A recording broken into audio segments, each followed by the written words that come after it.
Hello दाइ, नमस्ते। नमस्ते। सन्चै हुन्छ? एकदम।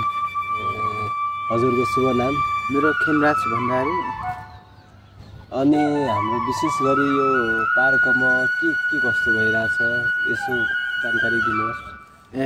यो पहिला चाहिँ हामीले श्रमदान गरेर चाहिँ यो यहाँको के भन्छ यो झारहरू सफा गऱ्यौँ। अनि अहिले चाहिँ यो चौतारीहरू अनि यो बेन्चेन्स बनाउँछौँ। अनि एउटा चाहिँ पानी ट्याङ्की छ। अब चाहिँ त्यो आएका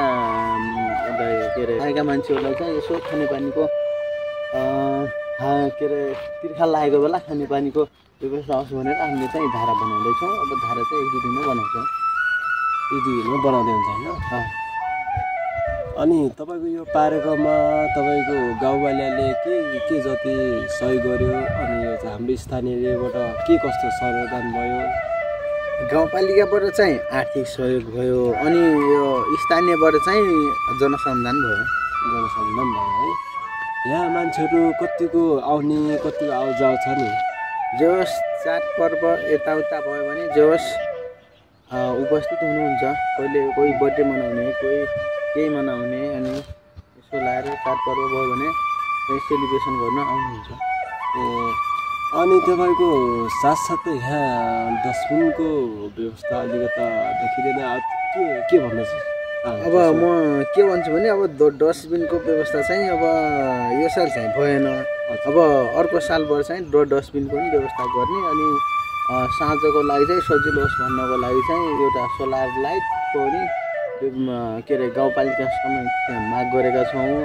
अनि यो एउटा टोयलेट पनि भनेका छौँ। अनि साथमा चाहिँ घेरबार पनि भनेका छौँ। उहाँहरूले चाहिँ बनाइदिने आशा भन्न चाहन्छु। यहाँ यताउता वातावरण चाहिँ अलिकति अब म के भन्छु भनेपछि अब यहाँ चाहिँ अब के भन्छन् बिहानको समयमा मर्निङ वाक आएका साथीहरूलाई चाहिँ ध्यान गर्न मिल्ने अनि यसो चौतारी बनाइदिएका छौँ। दिउँसोको टाइममा चाहिँ यसो गरौँ भएको बेलामा अब शीतलता प्रदान होस् भन्नको लागि चाहिँ अब खानेपानीको पनि व्यवस्था गरेका छौँ। चौतारी पनि अरू छन्, बस्नको लागि बेन्चहरू पनि छन्।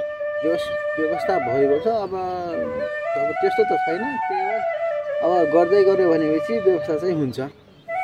बिस्तारै जे भने तपाईँको अगाडिको कामहरू प्रक्रियाहरू बढाउँदै हुन्छ होइन त? हजुर। अनि तपाईँको यहाँदेखिबाट लगभग भन्नाले यहाँ त धेरै नै खर्च भयो होला होइन? के कति भयो होला यसो जनतालाई पनि यसो बताइदिनु। अब के कति भयो भन्दा पनि गाउँपालिकाले चाहिँ 4 लाख रुपियाँ बजेट दिएको थियो। अब 4 लाखमा चाहिँ हामीले अब यही चौतारीहरू, धाराहरू अनि पानी ट्याङ्की बनायौँ। अनि यो बेन्चहरू पनि बनायौँ। अब अरू बाँकी चाहिँ नपुग्छ हामीले जनसमाधान गरेका हौँ। अरू चाहिँ जनसमाधान गर्नु होइन? तपाईँलाई कस्तो लाग्छ यताको भ्यूहरू? जस्तो देख्दा त मलाई एकदम राम्रो लाग्यो होइन? हजुरलाई के कस्तो लाग्छ यताको भ्यूहरू एकदम? अब यसको विषयमा चाहिँ अब राम्रै छ। वारिपारि लेक देखिन्छ, तल लुवाम बजार देखिन्छ, अनि बिहानको सूर्योदय देखिन्छ, अनि सूर्य अस्ताएको पनि देखिन्छ। रमाइलो छ। रमाइलो छ होइन त दाजु? हजुर।